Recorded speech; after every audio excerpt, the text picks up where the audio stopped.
ధన్యవాదాలు అధ్యక్ష. ఈరోజు భారతదేశంలో పుట్టినందుకు గర్వపడుతూ భారతదేశ పౌరుడిగా ఆధార్ కార్డు కానీ లేకపోతే ఓటర్ కార్డు కానీ ఇవి భారతదేశ పౌరుడిగా గుర్తించి ఇచ్చినటువంటి గుర్తింపు కార్డులు. అలాంటి భారతదేశ రాజ్యాంగంలో ప్రజాప్రతినిధిగా అవకాశం ఉండి ఆ రాజ్యాంగం ద్వారా ప్రజాప్రతినిధిగా ఎన్నికైనటువంటి మనము సాక్షాత్తు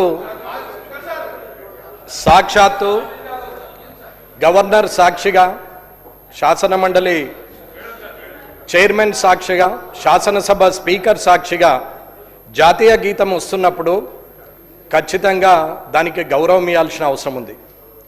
ఈ తెలంగాణలో పుట్టినందుకు జై తెలంగాణ అనొచ్చు, ఆంధ్రాలో పుడితే జై ఆంధ్ర అనొచ్చు, మహారాష్ట్రలో పుడితే జై మహారాష్ట్ర అనొచ్చు. ఈ దేశంలో పుట్టినందుకు జై భారత్ అని అనాల్సిన అవసరం ఉంటుంది. ఒకవేళ ఆ దేవుడు తీసుకెళ్ళి పాకిస్తాన్లో వేస్తే అక్కడ నేను కూడా పాకిస్తాన్ జిందాబాద్ అని అనాల్సిన అవసరం ఉంది. ఈ దేశ జాతీయ గీతం వస్తున్నప్పుడు చట్టసభల్లో ఉన్నటువంటి మనమే, ప్రజాప్రతినిధులమైన మనమే ఆ దేశ జాతీయ గీతానికి అమర్యాదపూర్వకంగా ప్రవర్తించడం అనేది అది ఎంతవరకు సబబు అనేది శాసనసభ స్పీకర్గా అత్యున్నత స్థానంలో ఉన్న మీరే గుర్తించాల్సిన అవసరం ఉంది. గవర్నర్ గారి సాక్షిగా జరిగినటువంటి ఇటువంటి విషయాన్ని ఖచ్చితంగా తిరిగి పునరావృతం కాకుండా చూసుకోవాలని కోరుకుంటూ ముగిస్తున్నాను. గౌరవ మంత్రి గారు. అధ్యక్ష, సోదరుడు చాలా విలువైనటువంటి విషయాన్ని చెప్పాడు.